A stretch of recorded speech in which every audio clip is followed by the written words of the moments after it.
Hello everyone, welcome to my channel বাঙালির রান্নাঘর। তো আজকে আমি একটি ট্র্যাডিশনাল রেসিপি তোমাদের সঙ্গে শেয়ার করতে চলেছি। তো তার জন্য আমি এখানে নিয়েছি একটি কচি লাউ, ভালো করে কেটে জল ঝরাতে রেখেছি। এখানে নিয়েছি আলু, 3টে মতো আলু এখানে নিয়েছি। কিছুটা চিংড়ি মাছ নিয়েছি এখানে আগে থেকে নুন হলুদ দিয়ে ভেজে রাখা।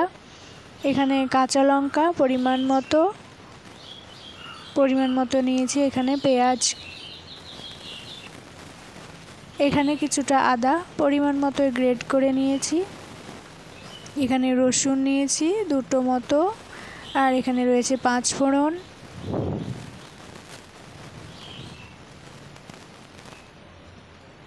এখানে পরিমাণ মতো হলুদ রেখেছি, নুন, জিরে গুঁড়ো,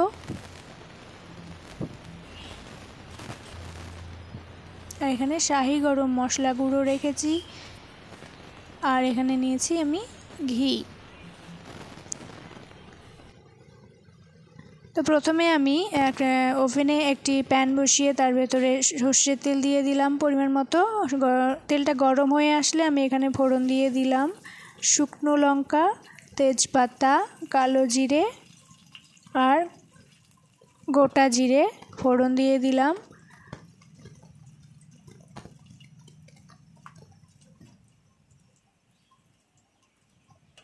তো ফোড়ন থেকে একটু স্মেলটা বেরিয়ে আসলেই আমি এখানে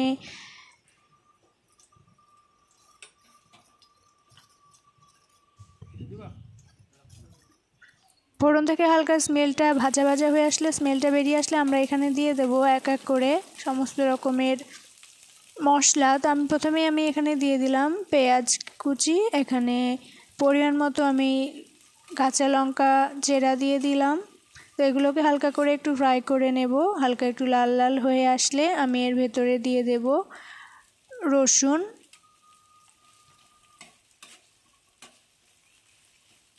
তো এগুলোকে হালকা করে সামান্য ভেজে নিয়ে, জাস্ট একটু ভেজে নিয়ে আমরা এক এক করে সমস্ত রকম মশলা অ্যাড করে দেব। তো আমি এখানে গ্রেট করে রাখা আদাটা দিয়ে দিলাম।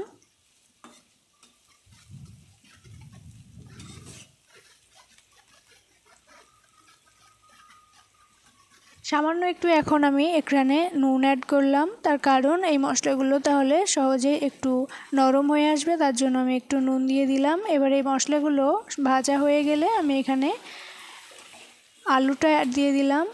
এবার ভালো করে সমস্ত কিছু মিক্স করে নিয়ে আলুটা একটু ভাজা ভাজা হয়ে আসলে, সামান্য একটু ভাজা ভাজা হয়ে আসলে আমরা এখানে আগে থেকে কেটে রাখা লাউ ভালো করে ধুয়ে জল ঝরাতে রেখেছিলাম, কারণ লাউ থেকে এমনিতেই খুব বেশি জল বেরায়, তার জন্য আগে থেকে কেটে ভালো করে ধুয়ে একটু জল ঝরাতে রেখেছিলাম। তো আমরা এখন এবার লাউটাও অ্যাড করে দিয়ে ভালো করে মিক্স করে এবার পরিমাণ মতো সম্পূর্ণ লবণ নুনটা আমরা এখানে দিয়ে দিলাম। যতটুকু প্রয়োজন হয় দেব, পরে যদি আবার প্রয়োজন পড়ে তবে আবার পরে অ্যাড করব। এবার আমরা হলুদ দিয়ে দিচ্ছি। এবার আমি হলুদ দিয়ে দিলাম। হলুদটা দিয়ে ভালো করে আবার মিক্স করে নিয়ে ভালো করে মিক্স করে এটাকে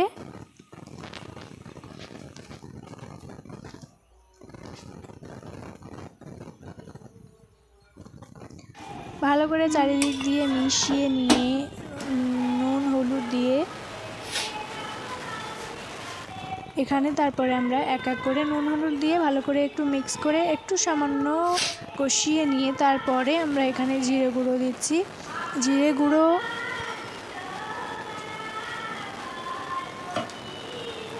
দিয়ে আবারও ভালো করে মিক্স করে নিতে হবে। এবার কিছুক্ষণ ভালো করে মিক্স করে নিয়েই খুব জল তো এখানে জল দিতে হবে না, কারণ লাউ থেকে জল বেরোয়, তো সেই জলটা বেরিয়েই আলু আর লাউটা হালকা সেদ্ধ হয়ে আসলে সেই পর্যায়ে আমরা এবার এখানে আগে থেকে ভালো করে নুন হলুদ দিয়ে ভেজে রাখা চিংড়ি মাছগুলো দিয়ে দিলাম, আর সামান্য একটু টেস্ট আনার জন্য চিনি দিয়ে দিলাম, কারণ লাউয়ের যে কোনো রেসিপি একটু মিষ্টি মিষ্টি বেশি ভালো লাগে। তো আমরা এখানে হালকা করে একটু চিনিটা অ্যাড করলাম, আর তার আগে আমরা আগে থেকে ভেজে রাখা নুন হলুদ দিয়ে চিংড়ি মাছগুলোও দিয়ে দিলাম।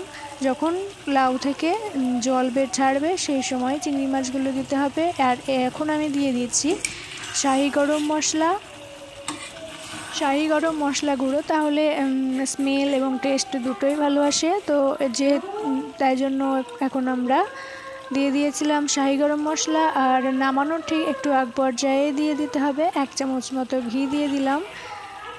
আর এটা একটা ট্র্যাডিশনাল রেসিপি, গ্রামাঞ্চল বা শহর যে কোনো জায়গায় এটা খেতে বেশ সবাই পছন্দ করে। এটা লাউ চিংড়ি রেসিপি শেয়ার করলাম, কারণ গরমকালেই তো লাউটা বেশি খাওয়া হয়, কারণ লাউটা ঠান্ডা জিনিস, শরীর ঠান্ডা রাখে। তো সেই কারণে যেহেতু গরম পড়েই যাচ্ছে, তাই জন্য এই রেসিপিটা নিয়ে আসলাম আপনাদের কাছে।